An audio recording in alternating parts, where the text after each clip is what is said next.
It was exactly on March 11, 2020, when COVID-19 was recognized a global pandemic by the World Health Organization, showing widespread global spread of a communicable diseases. This COVID-19 pandemic has impacted all of us. However, depending on our status as individuals and as members of society, the pandemic's effect and effects are perceived differently. This pandemic has driven the world into life's darkest shade, and everything has just become a huge blur for everyone. All has suffered and are still suffering with the continuously arising problems and everyday struggle that this pandemic is inducing in our lives. This pandemic has probably posed challenges to every areas of our society. And one area that is truly and greatly affected by this is the field of education. And because of this effect in the field of education, the sudden change of education platform was heavily felt by the students. Every student has experienced the transition from face-to-face sessions to virtual and digital classes to be difficult, especially those who are in college. Until now, every student has been experiencing culture shock as a result of it.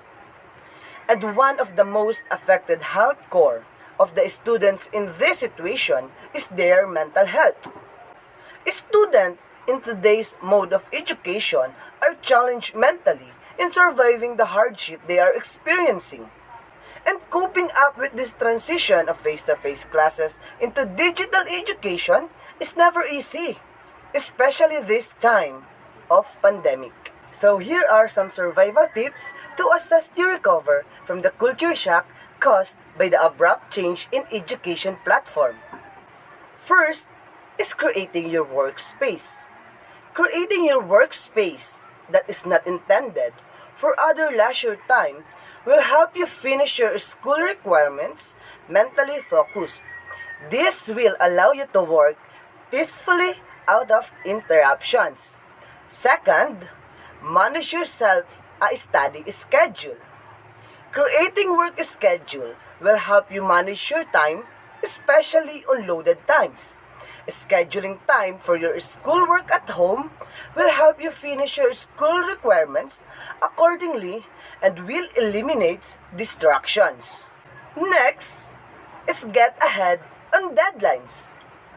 Since students this time of pandemic are in an online class, watching out deadline is a must.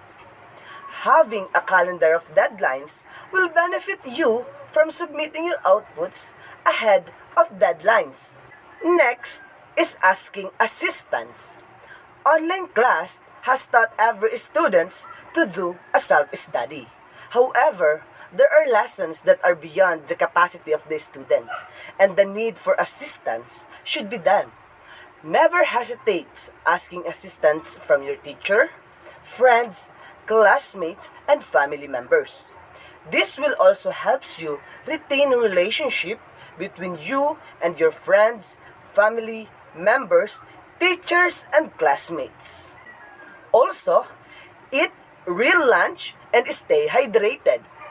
Keeping your physical body healthy will help you with your mental productivity.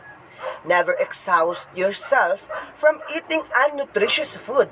Rather, take breaks on eating real meal and getting hydrated to strengthen your stamina and getting energized. And the last one, and one thing that I considered important, is to reward yourself. Never forget to keep yourself getting motivated by rewarding yourself after finishing bunch of school requirements. Reward yourself a time for visiting your social media accounts, giving yourself a time for movie marathon and mobile games, and taking yourself out for a jog. And this is also to balance your mental health. And this will be the end of my discussion about the survival tips for students in this time of pandemic. And I am hoping that everyone is physically fit, and mentally healthy as we thrive in this new normal. This is Jose Carino Labo Jr., your discusser for today.